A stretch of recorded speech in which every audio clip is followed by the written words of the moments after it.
Magandang morning!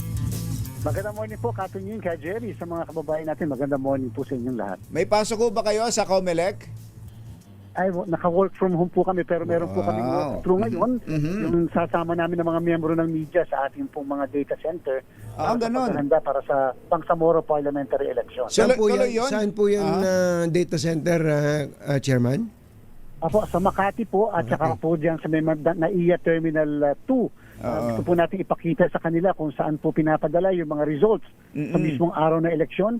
Dati po, sa Katunying, ka Jerry, ay ating na pong na-inspect yung pong tinatawag na data center 3 na kung saan naandyan po yung kung saan naman pinapadala yung para sa media, sa PPCRB, sa NAMFREL, sa majority party at saka sa minority party. Yung iba medyo allergic sa data center, Chairman, ha?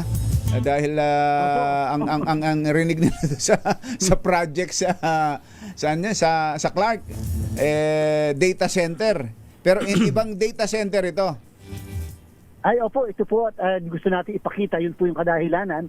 Dahil dati po, akala nila ay ang data center, doon daw po yung secret server na tinatawag. Ito po ay pasilidad para makikita nila yung level ng seguridad na hindi ito pwedeng mapasok ng tao at hindi pwedeng maka-compromise. Yung mga nakakaramp po kasing pag-eleksyon natin ng mga ilang taon na nakalilipas, hindi po kasi naipapakita ang data center at na parang ang dating lihim na lihim. Ngayon po ayaw po natin ng ganyan. Gusto natin mas palawakin yung transparency, ipakita sa lahat. At in fact, sa mismong araw na eleksyon, kami po ipapayag na meron pong mga representante ang iba't ibang grupo, sektor, kahit ang miyembro ng media, nandun sila sa mismong data center. Okay. May special elections yung gaganapin dito sa Dasmariñas, Cavite. Wala hong pagbabago sa schedule kahit na may mga nakaranas ng may mga napinsala ng kalamidad o pagbaha diyan sa Cavite. Yes po, Katunying, ka Jerry, tuloy na tuloy po tayo sa August 29 special election. Alam niyo po, diyan ay napakalaki ng voting population, 57,000 halos ang voting population ng buong Dasmariñas. Laki pala, no? Opo, bilang isang distrito lamang. At kami po, yan po ay manual na halalan, hindi po yan automated election. Ayun. Handa na rin po kami para sa pag-conduct na election natin para sa August 29. Isa pala sa kakandidato dyan, yung nakaupong mayor. Ang eleksyon ay para sa congressional seat na nabakante ni expelled Congressman Kiko Barsaga. Tatakbo pala yung nanay niya na incumbent mayor, Chairman. Yes po, at siyempre po pag nag-file ng candidacy, yung nakaupong mayor, hindi pa po naman siya kaagad deemed resigned.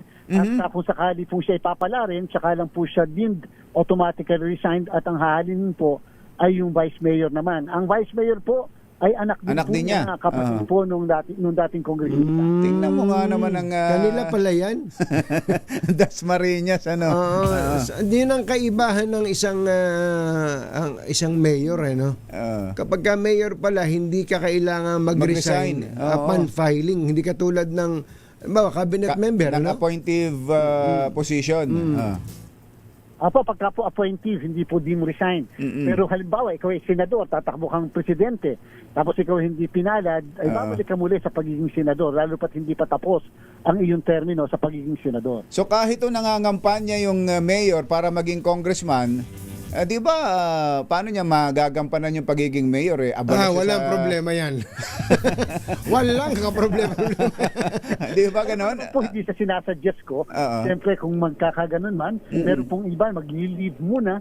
At total naman, meron namang vice mayor na pwedeng humalinin pansamantala. At anak din naman niya. Ng halalan. At anak din naman. Ilan ho bang nag-file ulit? Ilan ang nag-file na bukod kay... Lima po ang ng kanilang kandidatura para sa eleksyon, dyan po sa August 29 natin, sa Dasmariñas City. Kung si Kong Kiko pala, pwede ring tumakbo kung gusto niya. Yes po. Pwede. Hindi po siya nag-file, pero pwede po siyang tumakbo sapagkat yung pong kanyang pagkakatanggal ay administratibo po yun. Hindi po siya kasong kriminal and therefore wala pong perpetual disqualification to hold public office. Paano ho kung sakaling tumakbo siya at nanalo?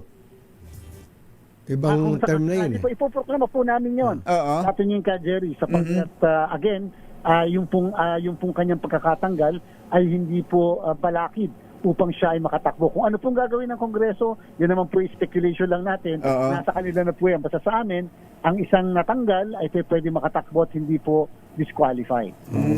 Tingnan mo na, Kasi kumbaga, ibang panibago, kung sakali, sabagay, hindi naman mangyayari na, hindi naman siya kandidato.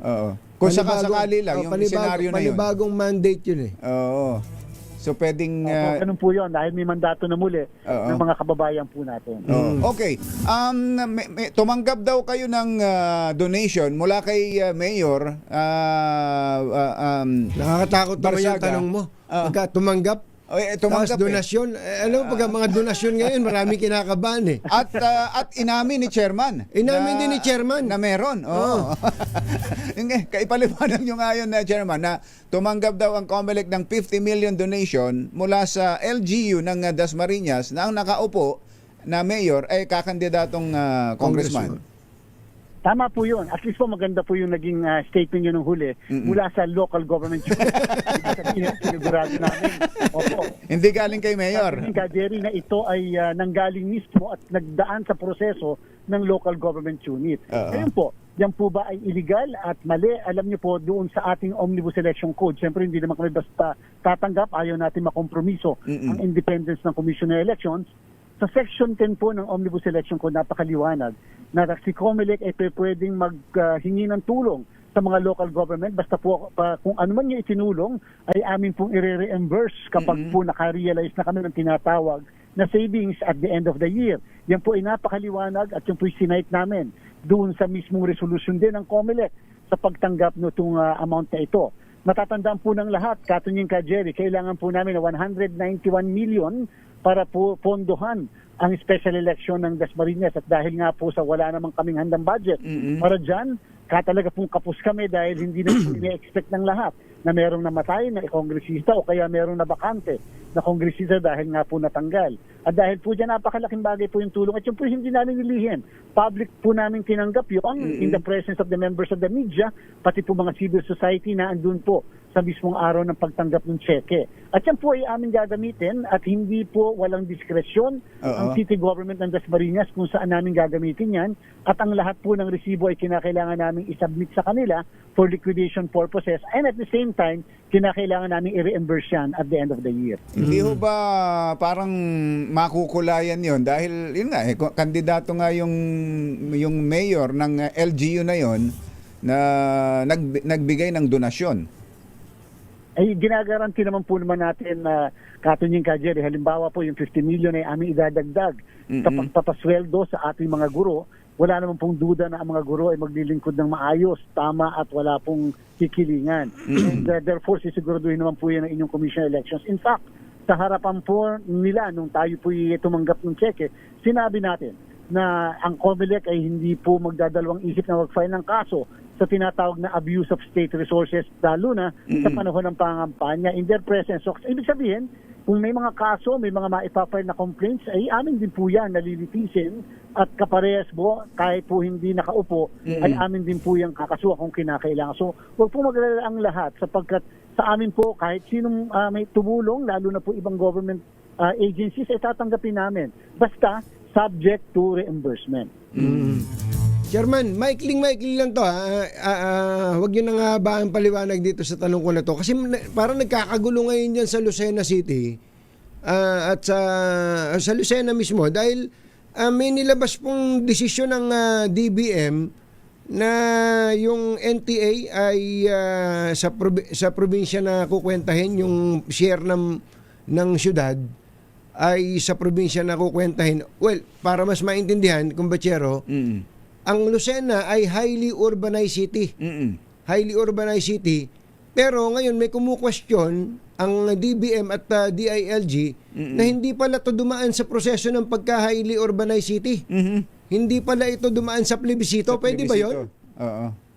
Katunying ka, Jerry, sa amin pong record at nag-issue na po ng certification ng local COMELEC namin, yan pong Lucena City ay isang component city pa rin sa amin pong pagtatala. Dahil po, ang mga mamamayan po ng Lucena ay bumoboto pa rin sa kanila pong governor. Kung Oo. ay highly urbanized city, Oo. hindi dapat po ay nakaseparate at hindi bumoboto katulad ng Puerto Princesa.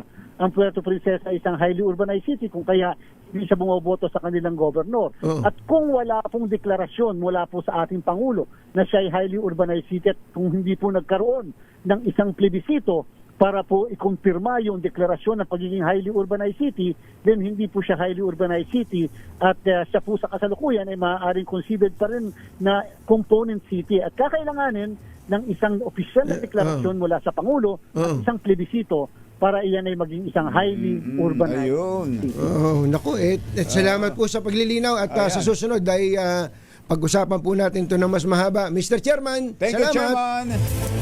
Maraming salamat po. Magandang umaga. Mga nangunguna at mga bagong balita sa DZRH. Pangunahing balita.